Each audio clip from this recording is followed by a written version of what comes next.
Finally, Meghann, I want to get to your third story that you told me would make this list of like top three. But of course, I mean, you're writing top 10 because there were so many. But you did pick this next one. I want to showcase this tweet about a former Dodgers pitcher, Trevor Bauer. Go ahead and tell us about this case and why you feel it's one of the most memorable cases that you covered in 2023.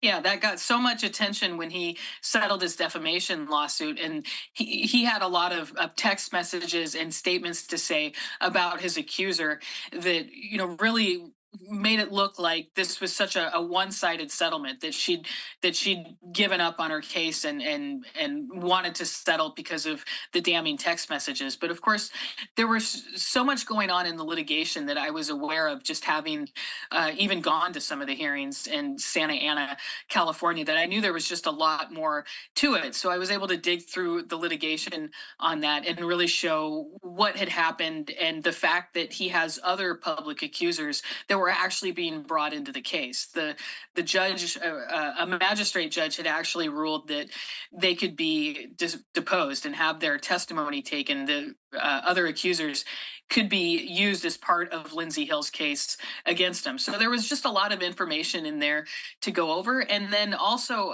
I was able to get the 27-minute recording of Lindsay Hill calling Trevor Bauer under the guise of just a phone call after this had happened. But it was actually being recorded by the police. She'd already gone to Pasadena police and reported being sexually assaulted. So the police put her up to this phone call and were sitting next to her, kind of coaching her and writing down things for her to say to him. And it was the pretext call for something that perhaps the police were trying to see if they would bring criminal charges against him. But releasing the call was really the first time that you would hear Trevor Bauer and Lindsay Hill actually talking to each other together shortly after this encounter happened, and you got to actually hear them yourself, and hear Lindsay herself, and hear Trevor himself, and hear the things that he acknowledged in his statements, and just the way that they talk to each other. Because part of Trevor Bauer's defense on this was that these injuries were made up by Lindsay, and that they had to have happened after she left his house. And the conversation kind of goes over the timeline on that and talks about her sending him photos, and he expresses surprise at the photos and things like that. So there's just a lot in there to go over, and a lot of details that really come to life in the phone call that we wouldn't have had if it hadn't been released like that. Meghann, interesting to note a bit that the top three cases that you told me you wanted to talk about today really involved these high profile men committing assaults against women.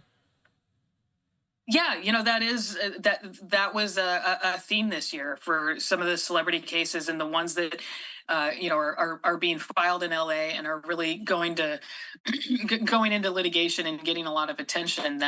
That seems to be a theme over the last few years nationally, and I'm not sure if it's something that's going to let up in 2024. I think we've seen a huge rush of these cases just in the last couple of months. We've talked about so many involving different celebrities that 2024 is going to be the year that a lot of those cases really get going in court. So I think we're going to be seeing more of that. And unfortunately, it's just a common thing in society, and also something that I think really gets a lot of people's attention when they hear about it.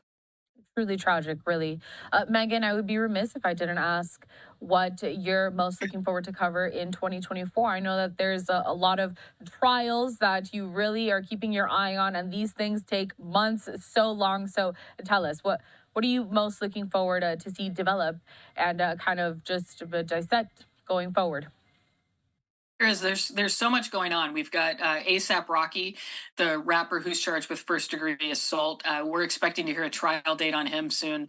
We've got Hunter Biden, who's actually charged with some tax evasion, tax fraud charges in LA federal court. He's going to be arraigned soon. We have an LA politician who pleaded guilty to turning his city council district into a racketeering enterprise over a number of years that involved bribery with real estate developers, that kind of thing. He's going to be sentenced in January, and feds are asking for 13 years. He's asking for 9 years. There's actually a possibility that the judge might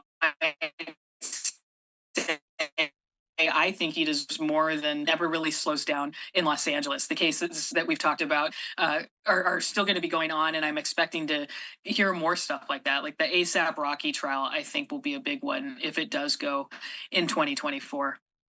Meghann Cuniff, and then it also, has... Oh, go on. Sorry. I'm sorry. I'm worried I had a little bit of an unstable internet connection there. Yes.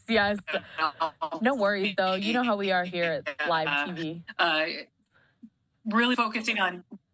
Yeah, I'll really be focusing on my website, legalaffairsandtrials.com, and building that up and really turning it into a hub for court documents about celebrity cases, but also big LA federal cases, because I think there's so many interesting criminal cases in LA federal court that don't get the attention, but really can teach the public a lot about the criminal justice system.